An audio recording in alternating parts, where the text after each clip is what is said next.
The night the barn exploded into flames, Clara Bennett stood in the doorway with a shotgun across her chest, staring down 5 armed men who'd come to burn everything she'd fought to protect.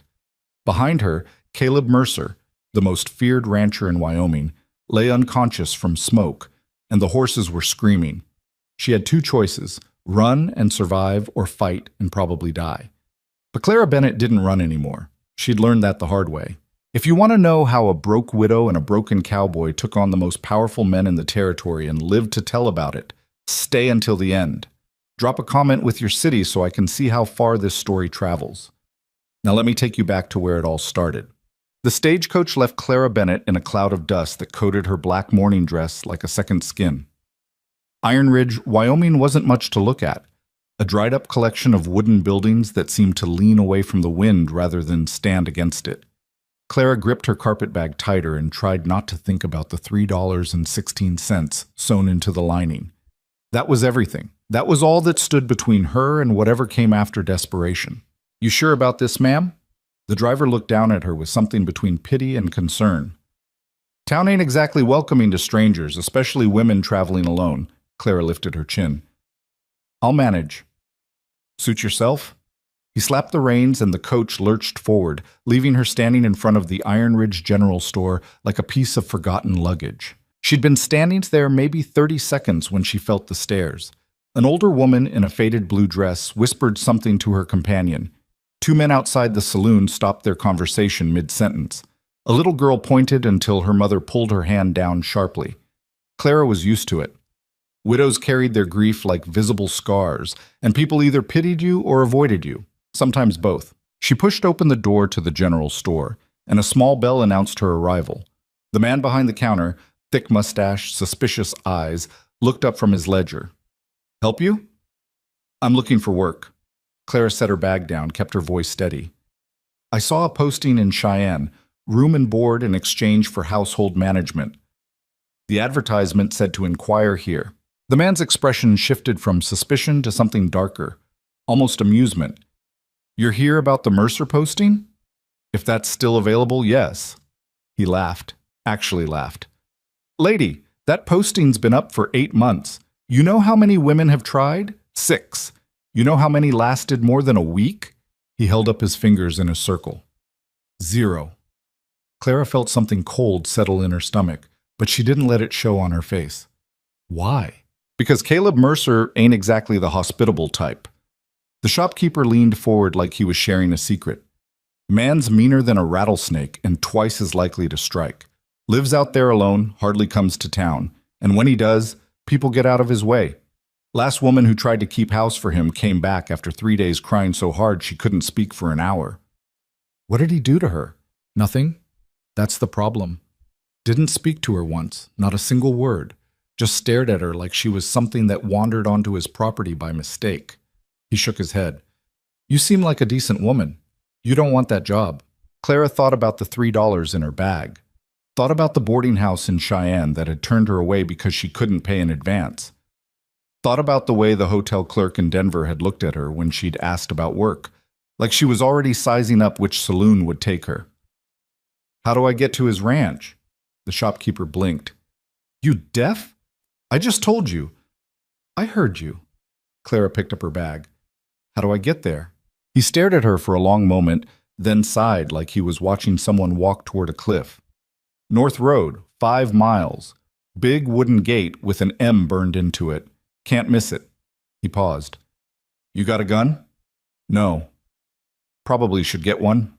"I don't have money for a gun." He muttered something under his breath, then pulled out a small revolver from under the counter. "Take this. Consider it a loan. Bring it back when you come running back to town." Clara looked at the gun. She'd never fired one in her life. "I don't know how to use it." "Point it at whatever's scaring you and pull the trigger. That's all you need to know." He slid it across the counter. "And ma'am, don't go out there after dark. Whatever you do, make sure you get there before sunset." Clara took the gun. It was heavier than she expected. Why? Because if Mercer don't answer his door after dark, he's likely to shoot first and ask questions never. The walk took longer than 5 miles should have. Clara's feet hurt, her dress was filthy, and the Wyoming wind cut through her shawl like it wasn't even there. The sun was dropping fast, painting the sky in shades of orange and purple that would have been beautiful if she wasn't so focused on putting one foot in front of the other. The gate appeared just as the shopkeeper had described, massive, wooden, with a burned M that looked like it had been carved by someone who didn't care about making it pretty, just permanent. Beyond it, a dirt road stretched toward a cluster of buildings in the distance. The main house was larger than she'd expected, 2 stories of weathered wood and stone. Barns, corrals, fencing that seemed to go on forever. And cattle, hundreds of them, scattered across fields that rolled toward distant mountains. Clara pushed the gate open. It didn't creak. Someone kept the hinges oiled. That seemed significant somehow, though she couldn't say why. She was halfway up the drive when she saw him. He was standing near the largest barn, and even from a distance, Clara could tell the shopkeeper hadn't been exaggerating. Caleb Mercer was enormous. Not fat, that wasn't the right word. Solid, like something carved from the landscape itself. He wore a dark coat despite the cold, hat pulled low, and he was watching her approach with the kind of stillness that predators have right before they move. Clara's hand drifted toward the gun in her pocket, then stopped. That would be a terrible way to introduce herself. She kept walking. When she was close enough to see his face, or what little of it wasn't hidden by the hat, she stopped. "Mr. Mercer?" He didn't answer, just looked at her with eyes that were some shade between gray and blue, completely unreadable. Clara swallowed. "My name is Clara Bennett. I'm here about the posting, for household management." Still nothing. The silence stretched so long that Clara started to wonder if maybe he was deaf, or if this was some kind of test, or if... "You walk here?" His voice was rough, like he didn't use it often. "Yes." "From town?" "Yes." He looked past her toward the road, then back at her. "It's almost dark." "I know. Didn't anyone tell you that was a bad idea?" Clara thought about the shopkeeper's warning. Someone mentioned it. "But you came anyway." "I need work." Caleb studied her for another long moment, and Clara forced herself not to look away. She'd learned that much in the past year. If you looked away first, you'd already lost. Finally, he gestured toward the house. "Inside." He turned and walked without checking to see if she followed. Clara grabbed her bag and hurried after him, her boots crunching on the frozen ground.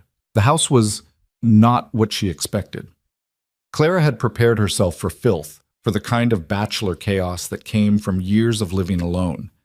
Instead, everything was meticulously organized, clean even. The furniture was simple but well made. Books lined one wall, actual books, more than she'd seen outside a library. The floor didn't creak. The windows were intact. Even the dishes were neatly stacked beside a massive iron stove. It was clean.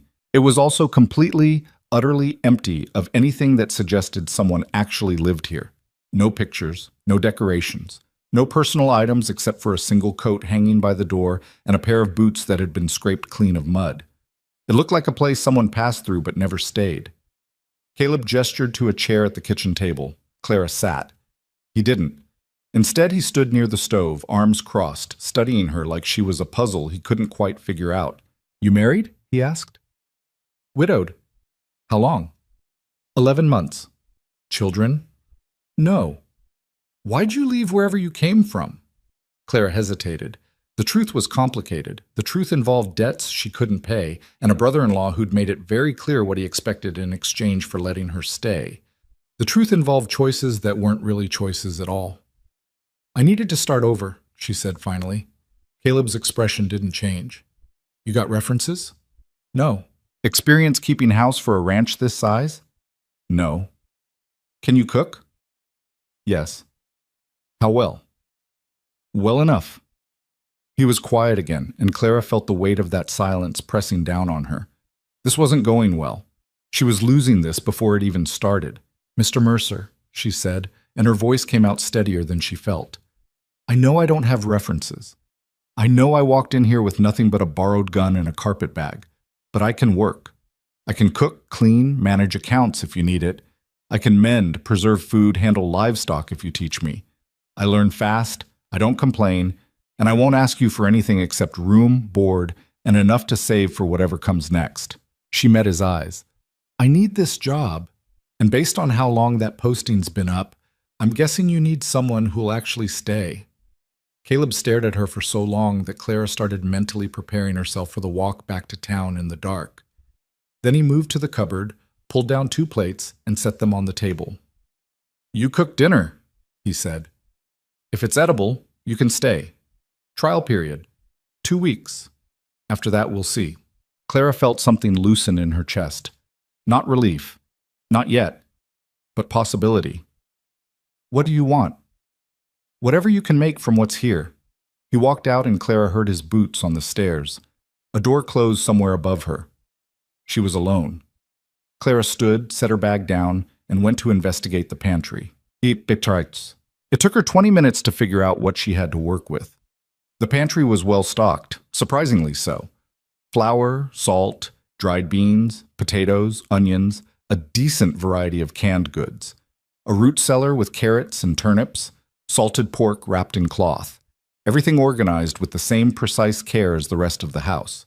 The man might not decorate, but he clearly took inventory seriously. Clara found an apron hanging on a hook, tied it on, and got to work. She made what her mother used to call salvation stew, the kind of thing you could stretch to feed an army if you needed to, but that tasted like comfort if you made it right. Pork, potatoes, carrots, onions, beans, all swimming in a thick broth seasoned with salt and pepper and a bit of dried thyme she'd found in a jar. While that simmered, she made biscuits from scratch, working the dough until it was just right, then setting them in the oven. The kitchen grew warm, steam fogged the windows, the smell of food filled the empty house. Clara worked and tried not to think about the fact that this might be the last meal she'd cook here, tried not to think about what happened if he said no, tried not to think about anything except the rhythm of the work. Chop, stir, knead, wait. She was pulling the biscuits from the oven when she heard the stairs creak. Caleb appeared in the doorway, still wearing the same clothes, but he'd taken off his hat. His hair was dark, longer than was fashionable, and there was a scar running through his left eyebrow that made him look like he'd been in more than one fight. He looked at the table she'd set. 2 places. 2 bowls of stew. A plate of biscuits in the center, steam still rising. Then he looked at her. Clara wiped her hands on the apron. "It's ready." Caleb moved to the table slowly, like he wasn't quite sure this was real. He sat down, picked up his spoon, and took a bite. Clara held her breath. He took another bite, then another. Then he reached for a biscuit, broke it open, and used it to soak up the broth. He didn't speak, didn't look at her, just ate. Clara sat down and ate her own portion, acutely aware of every sound, the clink of spoons against bowls, the wind outside, the pop and hiss of the fire in the stove. When Caleb finished, he pushed his bowl away and leaned back in his chair. "When's the last time someone cooked you a meal?" Clara asked before she could stop herself. Caleb was quiet for a moment. 3 years, maybe 4. "You've been eating what? Just beans and whatever you can heat up?" "Mostly." Clara looked at the empty bowl, at the way he'd soaked up every last drop with the biscuit. "That's no way to live." "It's living. Barely."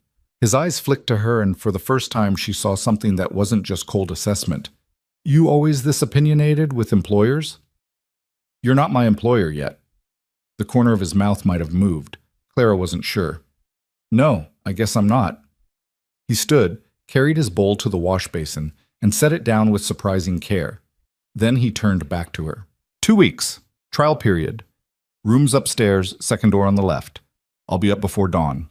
Breakfast at 6, dinner at 7. I don't make lunch. I'm usually out on the property. You can make whatever you want for yourself. Clara felt that loosening in her chest again, stronger this time. What about pay? Room and board for the trial. If you last 2 weeks, we'll discuss wages. He paused at the doorway. The gun you're carrying, you know how to use it? No. I'll teach you. Out here you need to know. He looked at her once more, something unreadable in his expression. Get some sleep, Mrs. Bennett. Morning comes early. He disappeared upstairs, and Clara heard a door close. She sat alone in the kitchen, surrounded by dirty dishes and the lingering smell of food, and let herself feel it. Relief, exhaustion, and the strange, fragile sensation of hope. She'd bought herself 2 weeks. Now she just had to survive them. The room was small but clean. A bed with a worn quilt, a dresser, a window that looked out over the dark fields. Clara set her carpet bag down and sank onto the mattress. It was firmer than she expected, better than most places she'd slept in the past year. She thought about unpacking, then decided against it. 2 weeks wasn't permanent. 2 weeks was provisional. Better not to get too comfortable.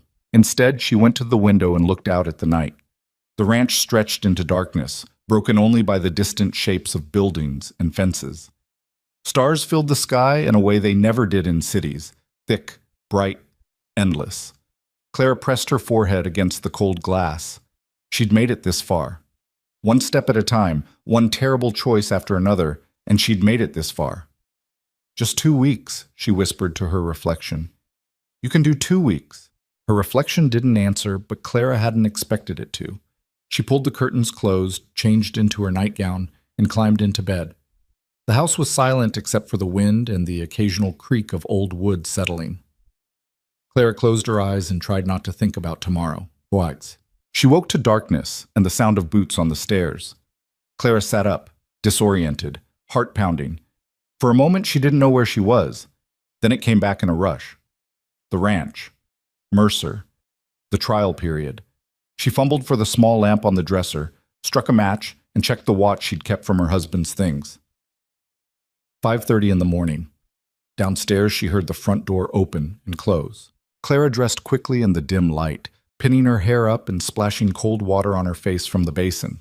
By the time she made it downstairs, the house was empty again, but she could see a light burning in the barn. 6 o'clock, he'd said. Breakfast at 6. Clara stoked the fire in the stove, added wood, and got to work. Eggs. She'd found them in the cold cellar last night. Salt pork. Potatoes that she diced small and fried until they were crispy at the edges. More biscuits, because she'd seen how he'd eaten them last night. Coffee, strong and black, because she couldn't imagine a man like Caleb Mercer wanting it any other way. She had everything ready and on the table at exactly 6. At 6:02, the door opened and Caleb walked in. He stopped when he saw the table, looked at the food, looked at her. Then he took off his hat, hung it by the door, and sat down. They ate in silence again. Clara was starting to think maybe silence was just how things worked here. Some people filled quiet with words. Caleb Mercer filled it with nothing at all. He finished, stood, and carried his plate to the wash basin. I'll be working the north pasture today, he said, shrugging into his coat. Fixing fence line. I'll be back around 7. All right. He paused at the door. You need anything? There's a bell on the porch. Ring it 3 times. I'll hear it and come back. All right. He looked like he wanted to say something else, then didn't. The door closed behind him, and Clara was alone again. She cleared the table, washed the dishes, and looked around at the empty house. Well, she said to no one. Better get started. Mchib. Clara spent the first day learning the house. She swept floors that didn't really need sweeping, dusted furniture that barely had any dust, organized cupboards that were already organized. Everything was so meticulously maintained that there wasn't much to actually do, which told her more about Caleb Mercer than a conversation would have. He was a man who kept things in order because disorder meant weakness. Chaos meant vulnerability. Better to control what you could control. Clara understood that. She'd been doing the same thing since Thomas died. By mid-afternoon, she'd run out of tasks. The house was clean. Dinner wasn't for hours. She stood in the kitchen, restless, and looked out the window toward the distant figure of Caleb working the fence line. The barn caught her attention. Clara grabbed her shawl and crossed the yard. The barn was massive up close, big enough for a dozen horses and then some. Inside, it smelled like hay and leather and animals. 4 horses occupied the stalls, watching her with mild interest. Hello, Clara said softly. One of them, a gray mare with a white blaze, nickered and came to the stall door. Clara reached out slowly, let the horse sniff her hand, then stroked its nose. You're beautiful. Her name's Ash. Clara spun around. Caleb was standing in the barn doorway, backlit by afternoon sun. I didn't hear you come back, Clara said, hand pressed to her chest. Wasn't trying to be quiet. He walked into the barn, moving with the same careful deliberation he seemed to apply to everything. You know horses? A little. My father kept 2 when I was growing up. Caleb opened one of the stalls and let out a massive black stallion. This is Smoke. He's temperamental. Don't try to ride him unless I say it's all right. I wasn't planning on it. Good. He ran a hand down the horse's neck with surprising gentleness. The other two are Duke and Pearl. Duke's older, good for pulling. Pearl's green but learning. Clara watched the way he handled the horse, firm but kind, not rough. You care about them. It wasn't a question, but Caleb answered anyway. They're the only things out here that don't ask questions or judge you for the answers. Something in the way he said it made Clara look at him more carefully. There was history there. Pain, maybe. Loneliness, definitely. Mr. Mercer, Caleb. Clara blinked. What? If you're going to be here, call me Caleb. He led Smoke back into the stall. Mr. Mercer sounds like you're trying to sell me something. All right, Caleb. She tested the name. It felt strange. Then you should call me Clara. He nodded once, then looked at her. You settling in all right? Yes? Room's acceptable? It's fine. Better than fine.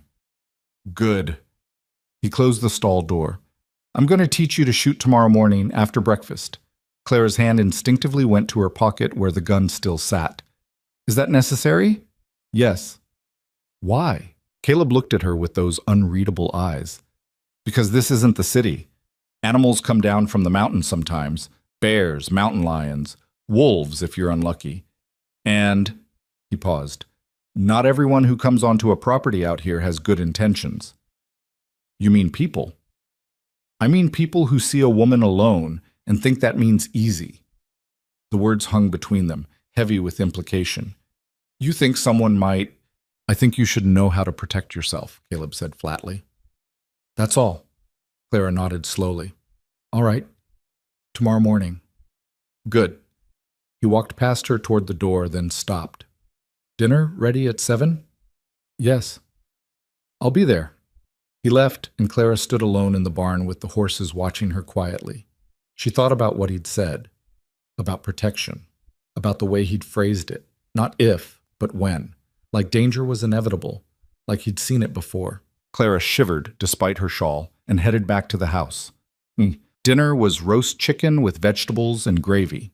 Clara had found the chicken in the cold cellar, already plucked and prepared, probably from town.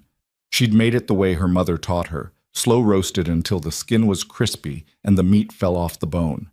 Caleb ate 3 helpings. You're going to make yourself sick, Clara said, watching him reach for more potatoes.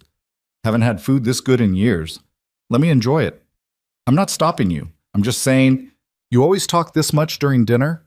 But there was no heat in it. Clara smiled. I'm told I have opinions. I noticed. He sopped up gravy with a piece of bread. Your husband put up with it? The question landed like a rock in still water. Clara's smile faded. Sorry, Caleb said quickly. I shouldn't have... It's fine. Clara set down her fork. Thomas liked that I had opinions. Said it kept him honest. She paused. He died in a factory accident. Scaffolding collapse. He went to work one morning and never came home. Caleb was quiet for a long moment. How old was he? 28? Jesus. Yeah. They sat in silence, and this time it felt different, heavier, shared. My wife died in childbirth, Caleb said finally. So quiet Clara almost didn't hear him. 7 years ago. Her and the baby both. Clara looked up sharply. I'm sorry. It's been a long time. That doesn't make it easier. Caleb met her eyes, and for the first time since she'd arrived, she saw something crack in that carefully controlled expression. Grief. Old and worn, but still there, like a scar that never quite healed. No, he agreed. It doesn't. They finished dinner in silence, but it was a different kind of silence now. Less empty. More like two people who understood that some things didn't need words. When Clara stood to clear the dishes, Caleb stood too. I'll help. Clara stared at him. You don't have to. I know. He carried his plate to the wash basin, and Clara brought hers. They washed dishes side by side, not speaking, just working in the rhythm that comes from two people doing a simple task together. When they finished, Caleb dried his hands on a towel and looked at her. You did good today, he said. I barely did anything. You stayed. That's more than the others managed. Clara thought about the women who'd come before her, who'd looked at this house, this silent man, this empty life, and run. Why did they leave? Caleb considered the question. I think because I reminded them that loneliness is contagious. You spend enough time around someone who's given up on people, eventually you start wondering if they're right. Have you given up on people? He looked at her for a long moment. I thought I had. And now? Now I'm teaching you to shoot tomorrow. He put the towel down. Get some sleep, Clara. Morning comes early. He left her standing in the kitchen, and Clara listened to his footsteps on the stairs, the sound of his door closing. She looked around at the warm kitchen, the clean dishes, the lingering smell of dinner. 1 day down, she whispered. 13 to go. The days began to blur together into a rhythm. Wake before dawn. Make breakfast. Clean the house that barely needed cleaning. Make dinner. Eat in comfortable silence. Wash dishes. Sleep. Repeat. On the third day, Caleb taught her to shoot. They went out behind the barn where he'd set up bottles on fence posts. He stood behind her, adjusted her stance, showed her how to hold the gun steady, how to breathe before pulling the trigger.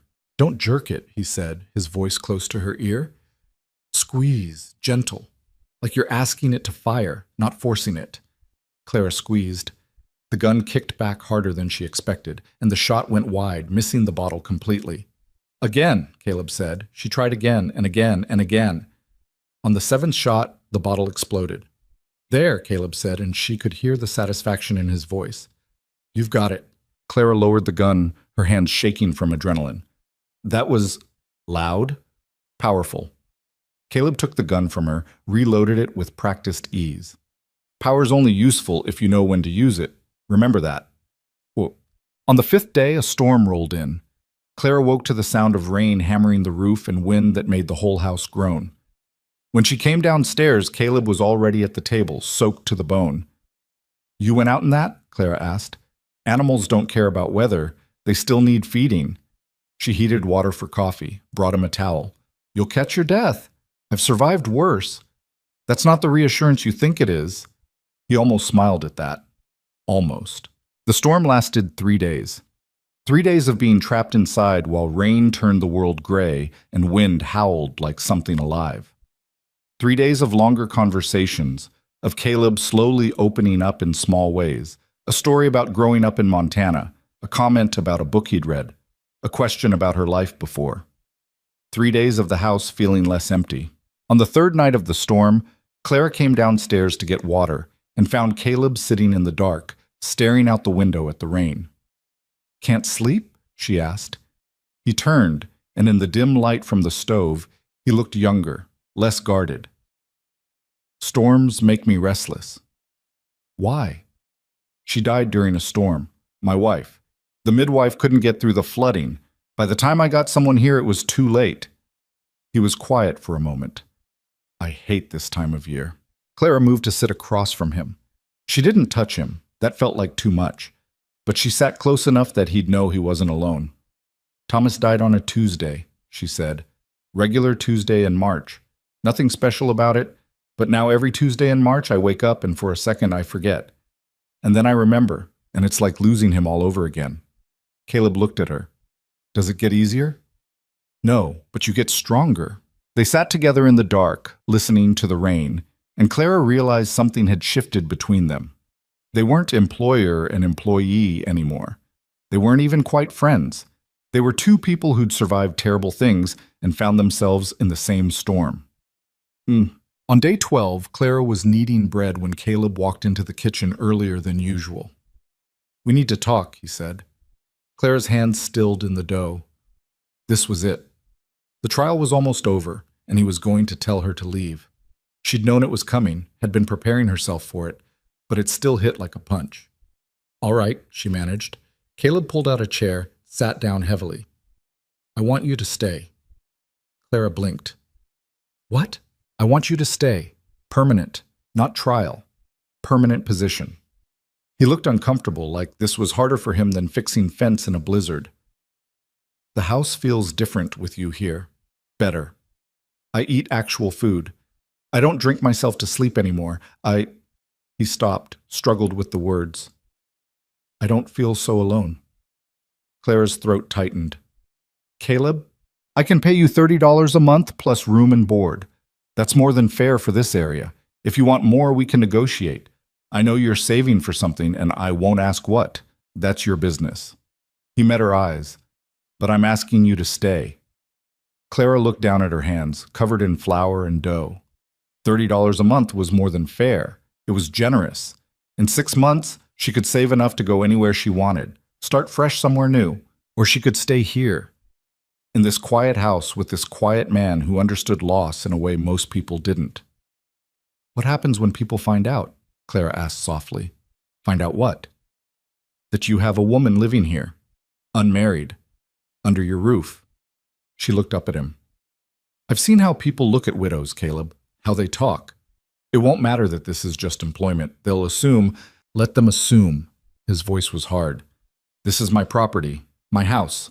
Anyone who has something to say about how I run it can take it up with me. You say that now as I say that always. He leaned forward. Clara, I stopped caring what people in town thought about me years ago. If you stay, it's because you want to. Not because you're worried about what some gossiping church ladies might whisper. Clara studied his face. He meant it, every word. 35, she said. Caleb blinked. What? $35 a month. You said we could negotiate. For the first time since she'd met him, Caleb Mercer actually smiled. Not a small one, a real smile that changed his entire face. 35 it is. Clara felt something warm spread through her chest. Then I'll stay. They shook hands across the table, formal, businesslike, but Clara noticed he held on just a moment longer than necessary. Welcome to Mercer Ranch, Clara Bennett. Thank you, Caleb Mercer. He stood, grabbed his hat, and headed for the door. Then he paused and looked back. For what it's worth, he said quietly, I'm glad you walked up that road, even if it was a damn fool thing to do after dark. Me too, Clara said. He left, and Clara went back to her bread, kneading the dough with hands that were suddenly lighter. She'd bought herself 2 weeks, and somehow she'd turned it into a future. Again, that night Clara unpacked her carpet bag. She hung her 2 dresses in the wardrobe, put her few personal items on the dresser, took out the photograph of Thomas she'd kept wrapped in cloth and set it on the bedside table. I'm staying, she told the photograph. I don't know for how long, but I'm staying. Thomas smiled back at her, frozen in time, forever young. Clara touched the frame gently, then turned to look out the window at the dark ranch beyond. Somewhere out there, Caleb was probably checking the animals one last time before bed, making his rounds, being vigilant against threats both real and imagined. Clara thought about the way he'd smiled today, about the way the house felt warmer when he was in it, about the way she'd stopped flinching when she heard his footsteps.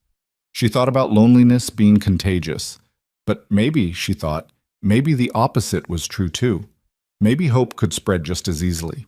Clara pulled the curtains closed, climbed into bed, and for the first time in 11 months, she fell asleep without crying. Outside, the Wyoming wind howled across the endless prairie, but inside Mercer Ranch, 2 broken people had found something that felt dangerously close to peace. And in a town 5 miles away, people were already starting to talk. The trouble started on a Sunday. Clara had been at the ranch for 3 weeks when Caleb announced over breakfast that they needed supplies from town. He said it casually, like it was nothing, but Clara saw the tension in his shoulders. I can go alone if you'd rather stay here, he offered, not quite meeting her eyes. Clara set down her coffee cup. Are you ashamed to be seen with me? What? No. Caleb looked genuinely startled. I'm trying to spare you the gossip. I've survived worse than gossip. Not from these people, you haven't. Clara stood and started clearing the table. Then I guess it's time I met them.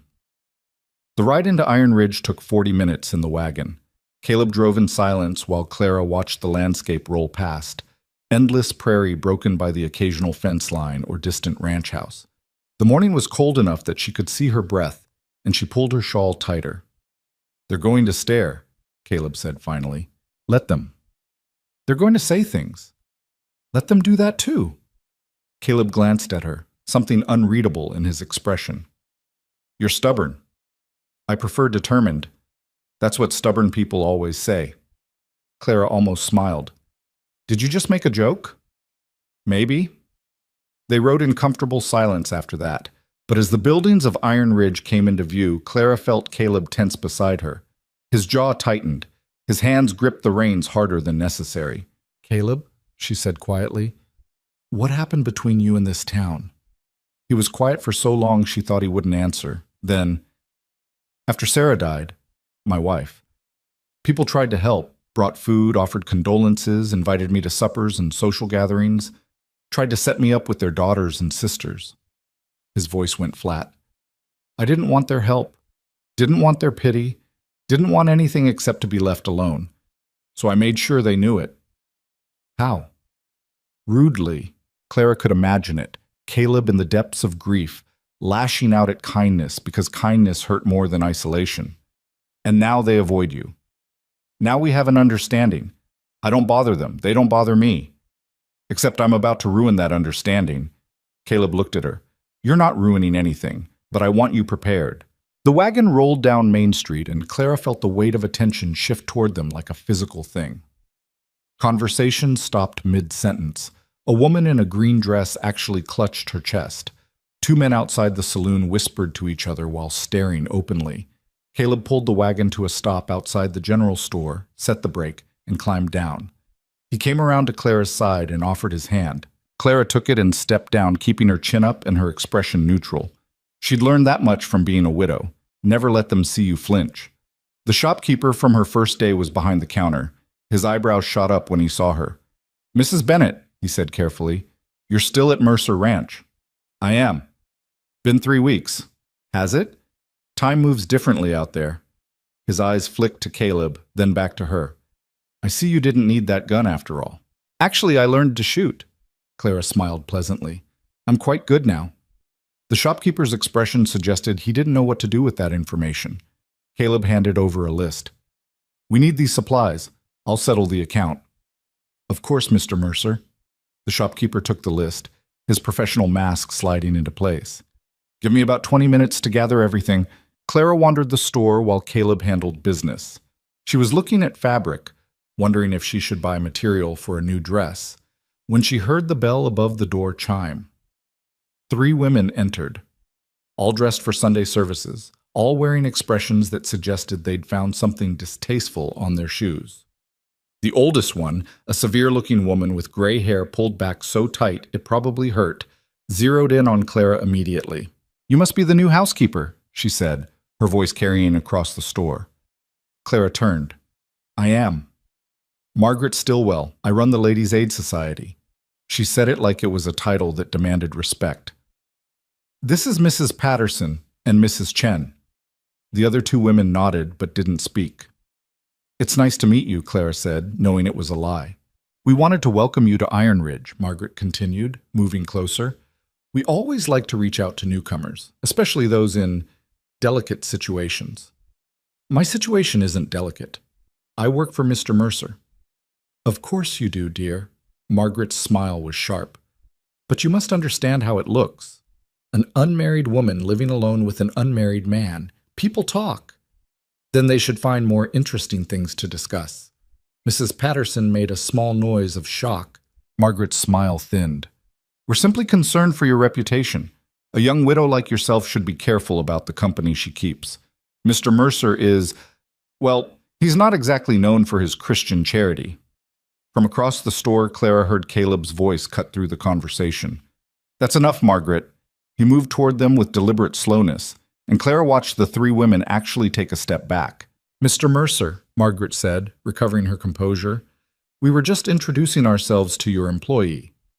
"I heard what you were doing." Caleb's voice was cold. "Clara works for me. That's all anyone needs to know. What happens on my property is my business, not the town's entertainment." "We're simply trying to help."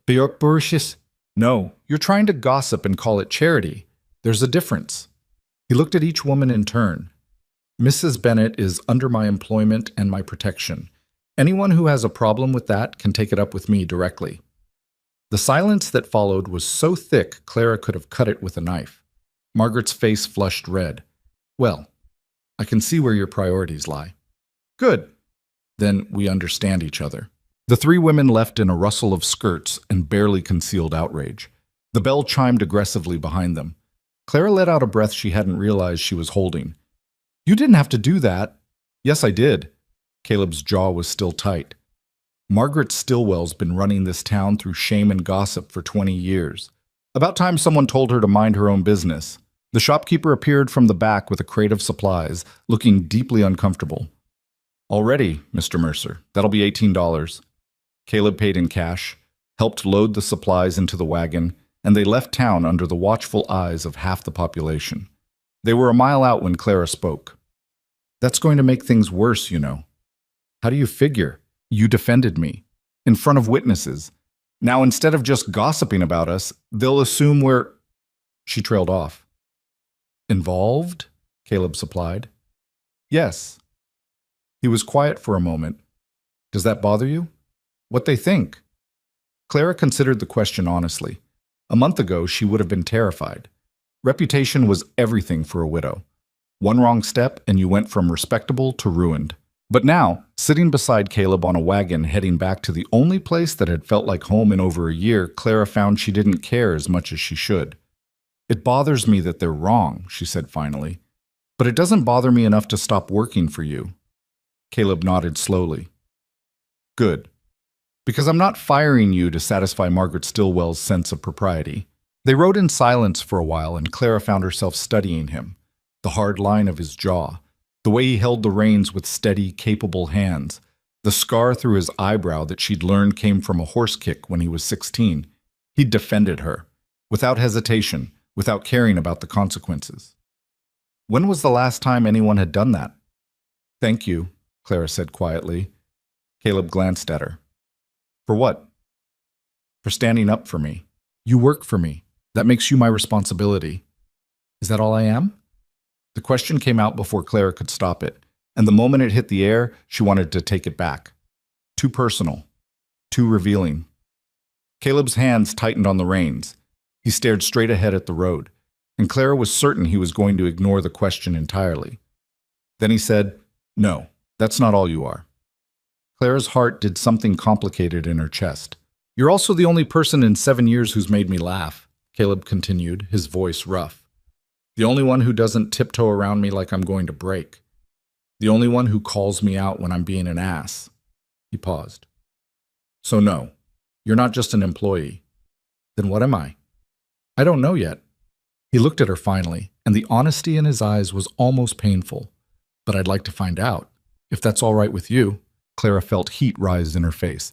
This was dangerous territory, complicated. She was barely a year widowed. He was her employer. They lived under the same roof. There were 100 reasons this was a terrible idea. It's all right with me, she heard herself say. Caleb's expression softened in a way she'd never seen before. Good. They didn't speak the rest of the way home, but something had shifted between them, something fragile and new that neither of them knew quite what to do with yet. When they pulled up to the ranch house, Caleb helped Clara down from the wagon, and his hand lingered on hers just a moment too long to be strictly professional. I'll unload the supplies, he said. I'll start dinner. Clara? She turned. Yes? Whatever happens next, with the town, with the gossip, I want you to know I don't regret defending you. I don't regret it either. She went inside, and Caleb stood watching the door long after it closed. The gossip reached the ranch 3 days later in the form of a letter. Clara found it tucked under a rock on the porch when she went out to shake the rugs. No name on it, no return address, just a single sheet of paper with words scrawled in angry handwriting. A decent woman would leave, a decent man would send her away. The whole town knows what you're doing out there. Clara crumpled the letter in her fist, her hands shaking with anger. What's that? She turned to find Caleb coming around from the barn, carrying a saddle that needed mending. Nothing, Clara said quickly. Caleb set down the saddle and crossed to her in 3 long strides. Let me see it. Caleb, Clara, let me see it. She handed him the crumpled paper. Watched his face go hard as stone as he read. There's more, Clara admitted quietly. This is the 3rd one this week. Caleb's eyes snapped to hers. Why didn't you tell me? Because I didn't want you riding into town and doing something that would make it worse. Make it worse? Clara, someone is harassing you. With words, just words. She took the letter back. I've survived worse than anonymous letters.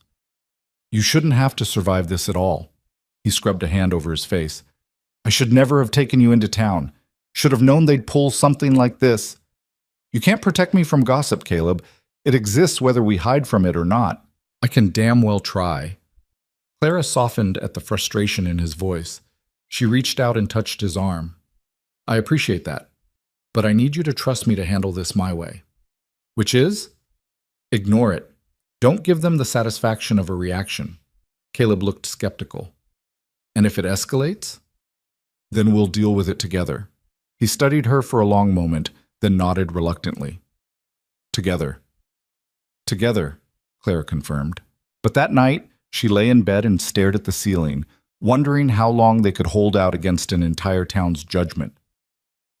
The answer came sooner than expected. Sunday morning, Clara was kneading bread when she heard horses approaching. Multiple horses. She wiped her hands and went to the window. 5 riders sat on horseback in front of the house. 4 men and Margaret Stillwell, sitting side saddle like she was heading to a tea party instead of whatever this was. Caleb emerged from the barn, and Clara saw him assess the situation in seconds.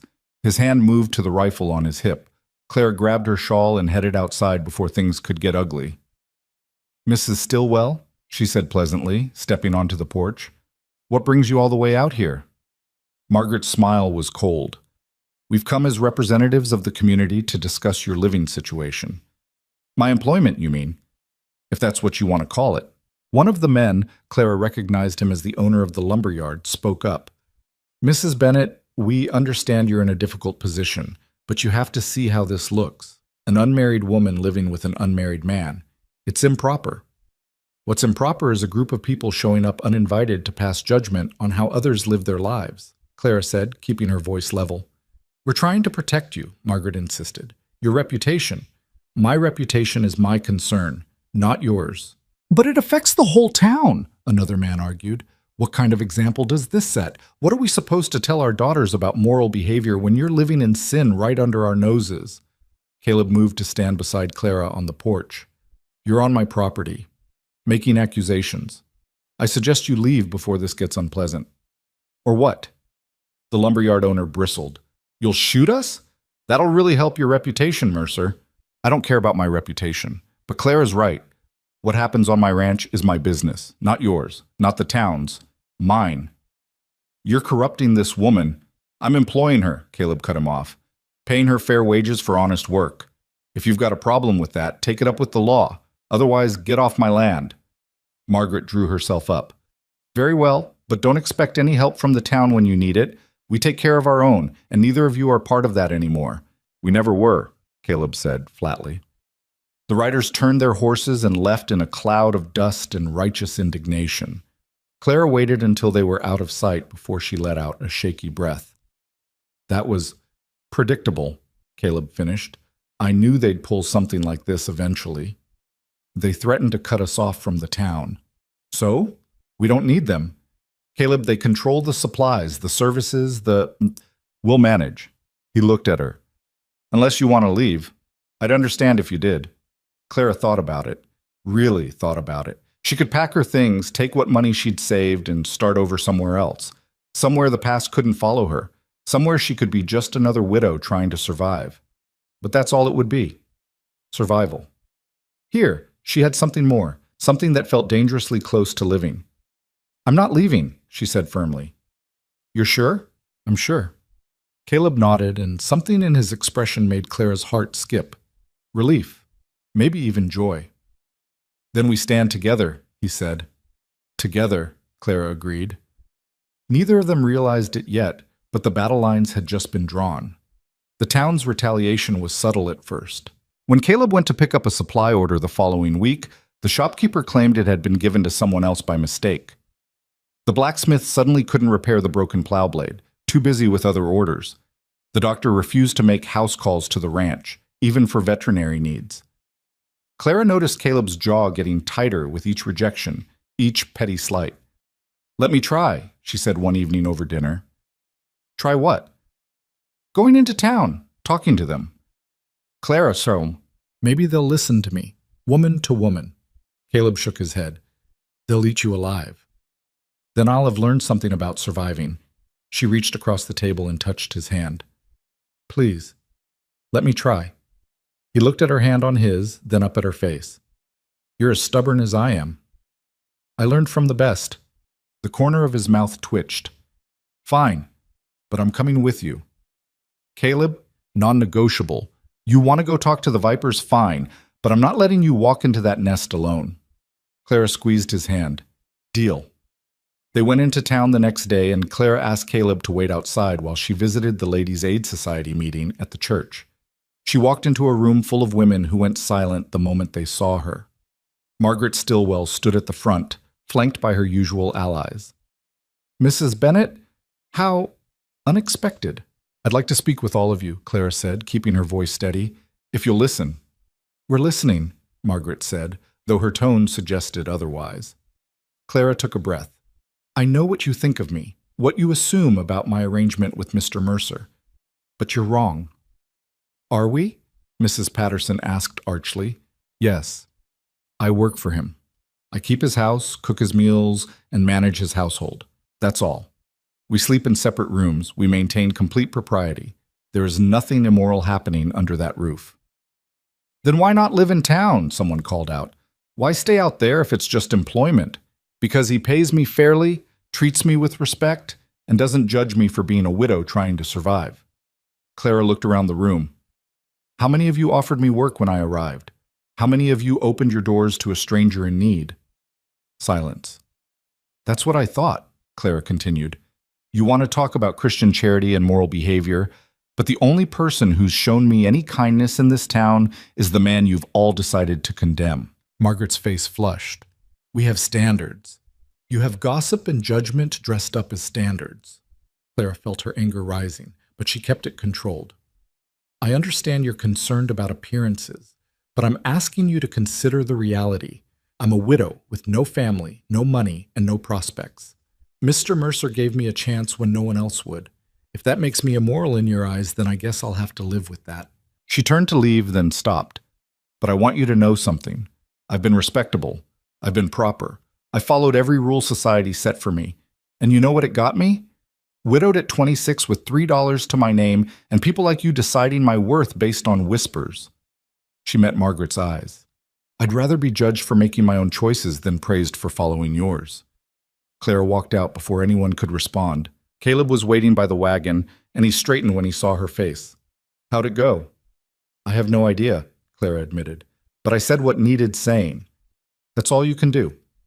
They were halfway home when Clara started shaking. The adrenaline that had carried her through the confrontation was wearing off, and everything she'd said, everything she'd risked, hit her all at once. Pull over, she said suddenly. What? Pull over, please. Caleb guided the wagon to the side of the road, and the moment it stopped, Clara climbed down and walked a few steps away.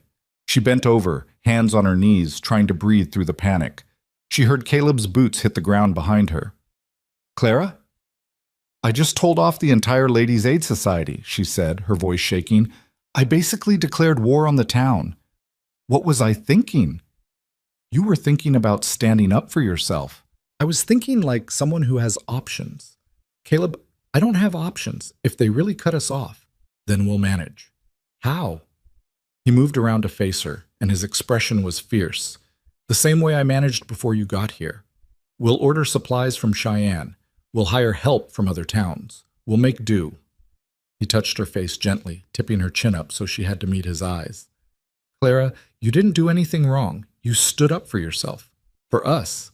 That takes courage. Or stupidity. Sometimes they're the same thing. Clara laughed despite herself, shaky and breathless.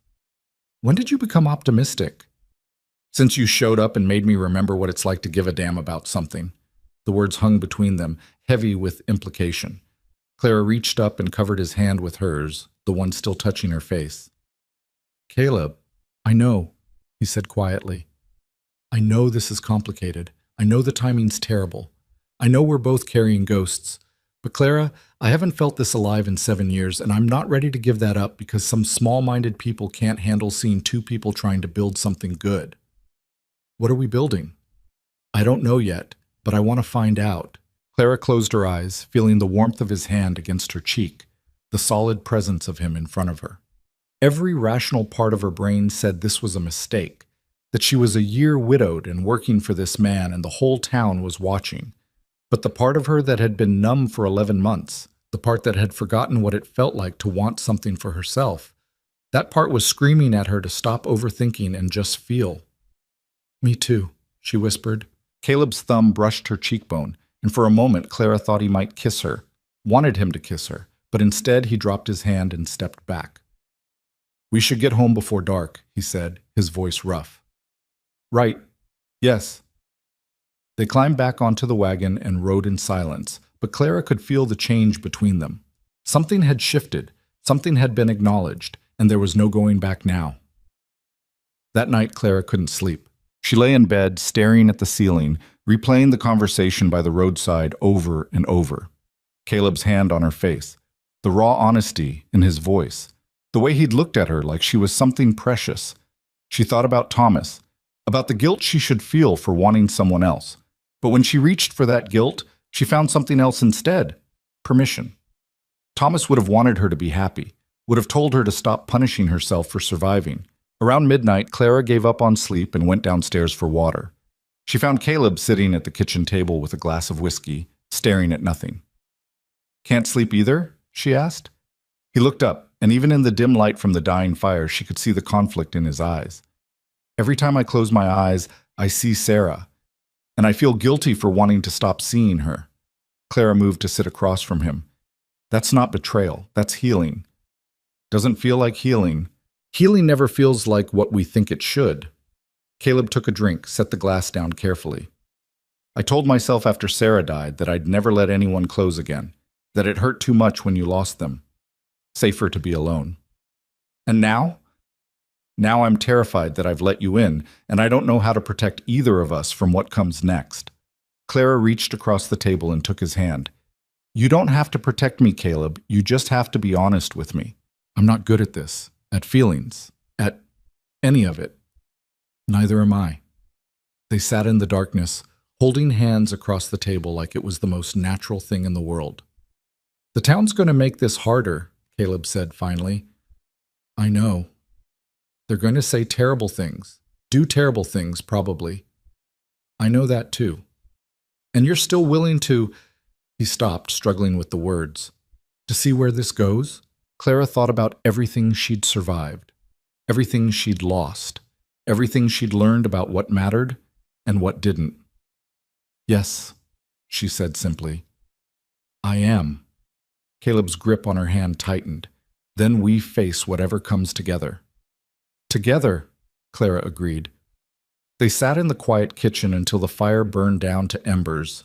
Two people who'd found each other in the aftermath of grief, neither quite believing their luck but both willing to fight for it anyway. Neither of them saw the figure watching from the tree line, didn't see the way the watcher pulled out a small notebook and wrote something down before disappearing into the darkness.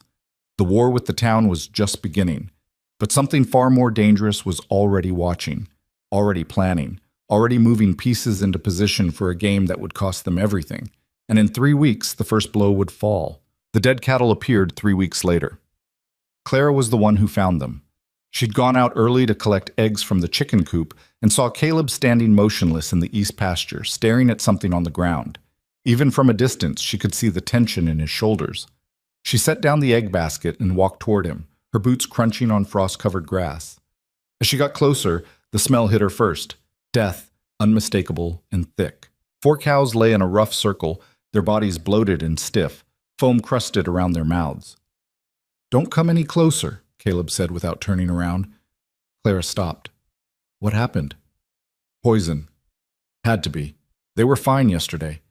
His voice was flat, controlled, but Clara could hear the fury underneath. This was deliberate. Who would— Could be anyone. The town. Competing ranchers. Someone with a grudge. He finally turned to look at her, and his face was carved from stone. Or someone who wants to make a point. Clara felt ice slide down her spine. "About us. About me not knowing my place. About you refusing to leave." Caleb gestured at the dead animals. "This is how it starts. Small acts, Warnings. Then it escalates. We need to report this to the sheriff. Caleb laughed, bitter and sharp. The sheriff? Margaret Stillwell's brother-in-law? You think he's going to help us? We have to try. Claricette, we have to try, she repeated more firmly. Because if we don't, whoever did this wins. They want us scared, want us to hide. I'm not giving them that. Caleb studied her for a long moment, then nodded slowly. All right, we'll go into town, talk to Sheriff Monroe, but don't expect justice. He was right. Sheriff Monroe listened to their report with a face that suggested he was already planning his dinner. He was a heavy man in his 50s with a mustache that drooped over his mouth and eyes that never quite met theirs. Poison, you say? He scratched something in a ledger without looking up. Yes, Caleb said tightly. 4 head of cattle, valuable animals. And you're sure it was poison, not just sickness? I've been ranching for 15 years. I know the difference between sick animals and poisoned ones. Monroe finally looked up, his expression bored. Problem is, Mr. Mercer, I can't investigate every dead cow in the territory. Animals die. Could have gotten into something toxic on their own. Bad water, poisonous plants. In a pasture I've used for 5 years without incident? Caleb's voice was dangerously quiet. All 4 at once? Nature's unpredictable. So is human malice. The sheriff leaned back in his chair. You got any suspects? Anyone you've had trouble with recently?